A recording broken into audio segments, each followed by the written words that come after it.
AB news में आप सभी का स्वागत है और मैं हूं आपके साथ साक्षी। बता दें कि बिहार के अलग अलग जिलों से बच्चे पटना पढ़ने आते हैं। को बता दें आने के साथ ही सबसे बड़ा मुद्दा रहता है कि बच्चे कहां रहेंगे।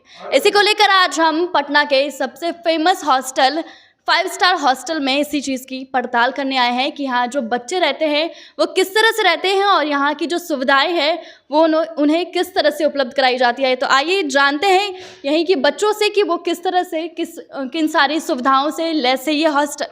आइए बच्चों से ही जानते हैं कि इस हॉस्टल में किस तरह की सुविधाएं उपलब्ध है। जी आपका नाम क्या है? जी मेरा नाम अबरार हुसैन हुआ। आप किस चीज़ की तैयारी कर रहे हैं? मैं नीट की प्रिपरेशन करता हूँ, अभी 11th में हूँ। आप यहाँ पे कब से रह रहे हैं? मुझे 4 to 5 डेज़ हो गए हैं। अच्छा, तो कैसा लगा आपको यहाँ का माहौल?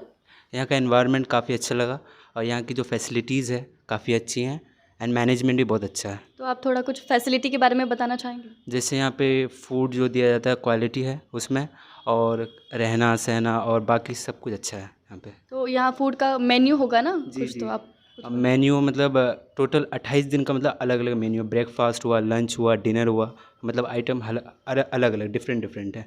तो आप जो पेमेंट कर रहे हैं उससे आप सेटिस्फाइड है? कितने पेमेंट में? जी सेटिस्फाइड हूँ मैं मतलब खाना अच्छा है, कोई दिक्कत नहीं है। चलिए अब बाकी बच्चों से भी बात करते हैं कि उनकी क्या प्रतिक्रिया है। जी आपका नाम क्या है? अमन कुमार नाम है मेरा। आप किस चीज़ की तैयारी कर रहे हैं? हम नीट ड्रॉपर है और यहाँ रहने आए हैं। आप कहाँ से आए हैं? हम आए समस्तीपुर से। तो आप बताइए कुछ यहाँ की सुविधाएं के बारे में कि आप सेटिस्फाइड है कि नहीं? जी हाँ, रूम बहुत अच्छा है, खाना भी बहुत अच्छा है, कोई प्रॉब्लम नहीं होता है, हर चीज़ है। मैनेजमेंट के लिए कोई प्रॉब्लम हो तो बता देते हैं, सब सही कर देते हैं। ये सब है। आप कितने दिन से रह रहे हैं यहाँ पे? मेरा 3 दिन हुआ है, 3 से 4 दिन। ठीक है, चलिए आगे भी बच्चों से बात करते हैं और जानते हैं कि उनकी क्या प्रतिक्रिया है। जी आपका नाम क्या है? रोहित शर्मा।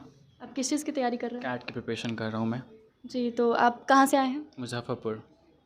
और मतलब आपको यहाँ की सुविधाएं कैसी लगी? बहुत अच्छी, लाइक यहाँ की मैनेजमेंट, यहाँ की diet and cleaning and all. They provides washing machine, RO, fridge, inductions and all, everything is good. कि जैसा कि आप देख सकते हैं कि बच्चे पूरा संतुष्ट हैं इस व्यवस्था से। तो चलिए तो अब बात करते हैं संस्थान के डायरेक्टर से। जी आपका नाम क्या है? मेरा नाम विकास हुआ। जी, तो आप ये संस्थान अभी से शुरू किए हैं या बहुत पहले से शुरू किए? एक्चुअली ये मेरा 15th ब्रांच है, ये मेरा 15वां ब्रांच है। इससे पहले मेरा 14 ब्रांच और चल रहा है और हम लोग इस बिज़नेस में 2015 से हैं और कंटिन्यू हम लोग लॉकडाउन झेले। अभी हम लोग के लिए सबसे टफ टाइम रहा लॉकडाउन का, क्योंकि हम लोग के पास बच्चे नहीं थे, हम लोग रेंट दे रहे थे। कंटिन्यू 3 इयर्स हम लोग लॉकडाउन को ये टॉलरेट किए, तब जा कर के अभी हम लोग का थोड़ा सा नॉर्मल हुआ है।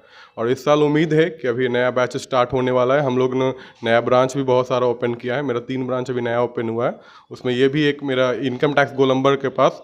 मेनली जो हम लोग फोकस करते हैं पटना में कहाँ बच्चे को दिक्कत होती है, तो ये जो स्टेशन एरिया है ना, यहाँ पे बहुत दिक्कत है। यहाँ पे विद्यापीठ बहुत बड़ा कोचिंग खुल गया, यहाँ का कोई यहाँ पे नहीं था हॉस्टल जो अच्छे सर्विस दे। हम लोग यहाँ पर अभी विद्यापीठ के बगल में डाक बंगला चौराहा पे हम लोग खोले हैं 5 स्टार का एक ब्रांच, इनकम टैक्स गोलंबर पे खुला है।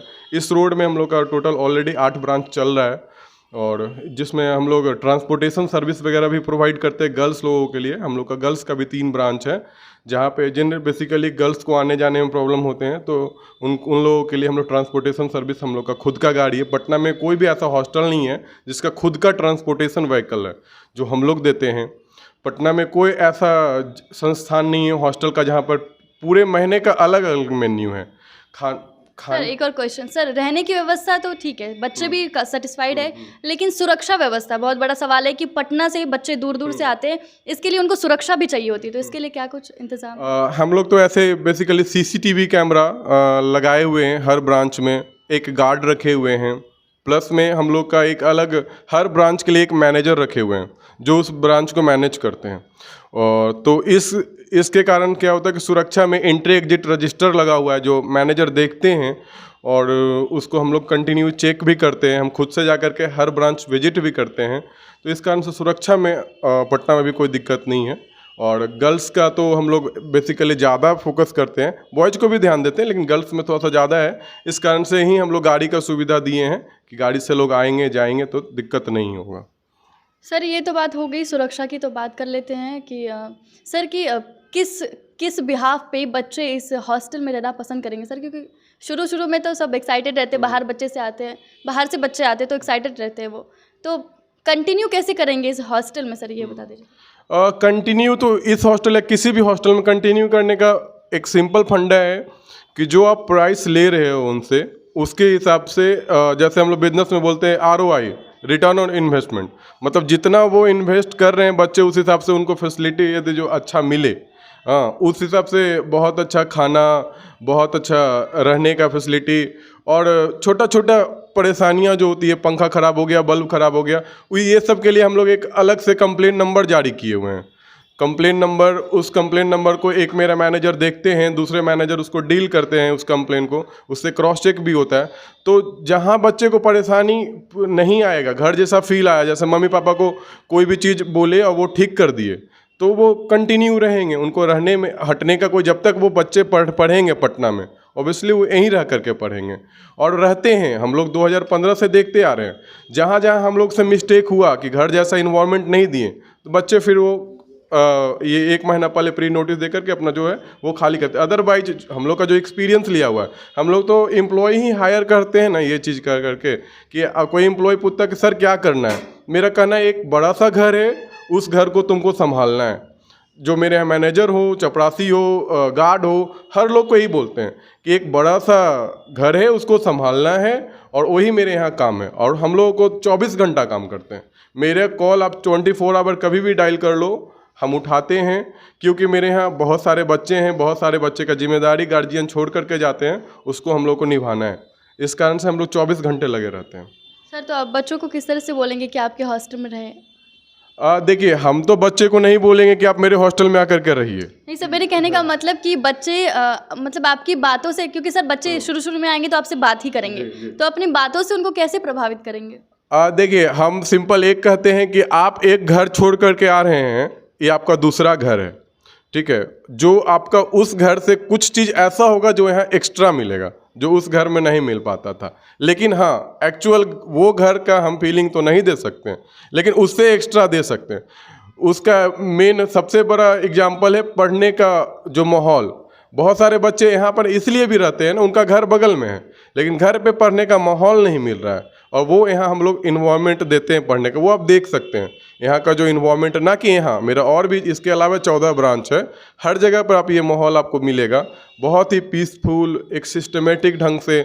बहुत सारे बच्चे को हम लोग रात में भी निकाल देते हैं, यदि जो बदमाशी करते हैं, जिसको लगता है कि और रिमेनिंग बच्चे को डिस्ट्रैक्ट कर रहे हैं, तो उनको हम लोग तुरंत एक्शन लेते हैं, गार्जियन को बुला करके एक्शन लेते हैं। उसके पीछे यही रीज़न है कि एक माहौल मिले, क्योंकि गार्जियन मेरे पर छोड़ के जाते हैं, ना कि पैसा देते हैं, बहुत सारा उम्मीद छोड़ के जाते हैं कि मेरा बच्चा IAS बनेगा, डॉक्टर बनेगा, इंजीनियर बनेगा। और इनफैक्ट हम जितने बच्चों से बात भी करते हैं ना, कभी भी विजिट पे जाते हैं, तो यही उम्मीद से बात करते हैं कि आप एक डॉक्टर हैं, आप एक इंजीनियर हैं, और आप एक IAS ऑफिसर हैं, जो जिस चीज़ का प्रिपरेशन करते हैं। और ये बच्चे को मेरा स्वभाव बहुत अच्छा लगता है, क्योंकि उनको कोई भी तरीके का दिक्कत होता तो हम एज ए डॉक्टर उनको समझाते हैं, एज ए इंजीनियर समझाते हैं। वो अभी एंट्रेंस दे रहे हैं, लेकिन फिर भी हम समझाते हैं, क्योंकि ये समझाने से उन लोगों को पॉजिटिविटी आता है बच्चों में। बीच बीच में हम लोग मोटिवेशनल क्लास भी देते हैं, हम ऑलरेडी एजुकेटेड हुए हैं। अच्छा, आप क्लासेस भी देते हैं? जी, बीच बीच में मेरा हर ब्रांच में मोटिवेशन क्लास रहता है, मतलब 7 दिन या 15 दिन या महीने दिन, इसमें एक महीने में एक बार। आप ऑफिशियली क्लास देते हैं या ऐसे बच्चों को मोटिवेशन क्लास? मोटिवेशन क्लास, क्योंकि हम भी पढ़े लिखे हुए हैं, हाँ हम भी CA बैकग्राउंड से हैं, मेरा भी परवरिश अच्छा हुआ, और हम भी बहुत स्ट्रगल झेले, और वो सारे चीज़ को समझाते हैं कि हम किस 0 लेवल से उठ करके आए हैं और इतने बड़े लेवल पे हैं। बड़े लेवल तो नहीं बोल सकते, मतलब इस लेवल पे हैं कि मेरे पास 500 बच्चे हैं, उनको हम संभाल रहे हैं, और उस संभालने का जो एनर्जी आता है मेरे में, 24 घंटा कोई आदमी काम नहीं कर सकता। हम सोते हैं 4 से 5 से 6 घंटा सोते हैं, 4 घंटा सोते हैं। रात भर कितने बार ऐसा होता है कि बच्चा का तबीयत खराब है, हम लोग हॉस्पिटल में जा करके उसको रात भर वहीं बैठना पड़ता है। गार्जियन उसके आते हैं 1 दिन में, 2 दिन में, बहुत सारा दूर दूर से बच्चे आते हैं, तो उनको हम लोग एज ए भाई, एज ए ब्रदर, मेरी वाइफ भी हैं, वो भी गर्ल्स हॉस्टल में सपोर्ट करती हैं, मैनेजमेंट में सपोर्ट करती है, वो भी खड़ी रहती है, जम के किचन में खड़ी रहती हैं कि खाने का क्वालिटी अच्छा रहे, यही सब। बहुत बहुत धन्यवाद सर आपका। आज आपने देखा कि किस तरह से हमने 5 स्टार हॉस्टल का जांच पड़ताल किया है। इसी के साथ आप बने रहे न्यूज़ के साथ, मैं हूं आपके साथ साक्षी।